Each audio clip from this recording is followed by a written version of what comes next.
Many families grieve the loss of a loved one who's gone missing or been murdered. Cold case units can help answer these questions and bring closure. Here in Hamilton County, the cold case unit was created in 2014, and now one local family worries whether the program would continue under a new district attorney. Elise Zwick joins us with the story. Recent comments by Cody Womp has some families upset with the potential reallocation of the cold case funds if she becomes district attorney. Womp has stated that she would replace the cold case unit with a gang and violent crimes unit.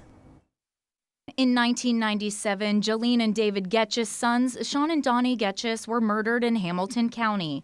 The case went unsolved until 2017. They say the cold case unit was the only hope they had. Personally, we were lucky our case was solved after 20 years, and it was solely due to the cold case unit that was established in 2014. In Hamilton County, the definition of a cold case is any unsolved homicide that is 5 years or older. The current DA's office says there are over 200 unsolved cases in the county dating back to the 1970s, and 25 cold cases have been solved since the unit was created. I would like to speak on behalf of the cold case families in Hamilton County.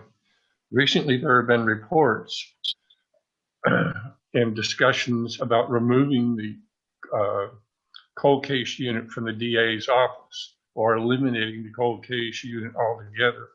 It was stated that Hamilton County does not have a cold case problem. We did some research. In surrounding counties, Bradley, McMinn, Monroe, and Polk, District Attorney Stephen Crump says 54 total cases are considered cold cases.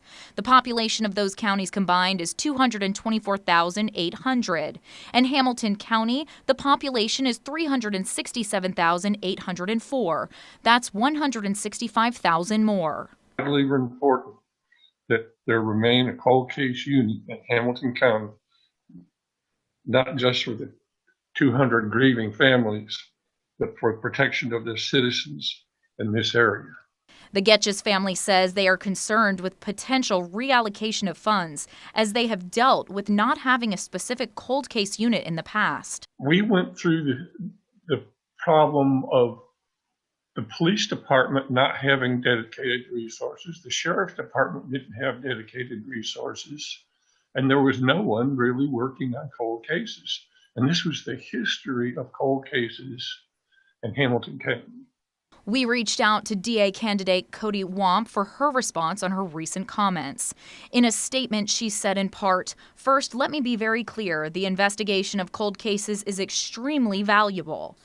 And goes on to say, quote, "However, the office of the district attorney does not have unlimited resources. My opponent has chosen to focus those limited resources on a cold case unit within his office. If we are going to dedicate major taxpayer dollars to a single issue in the next decade, it has to be violent crime." Womp's full statement can be found on our website. She also offered families with concerns to reach out to her personally via her cell phone. Reporting live in the studio, Elise Zwick, Local 3 News.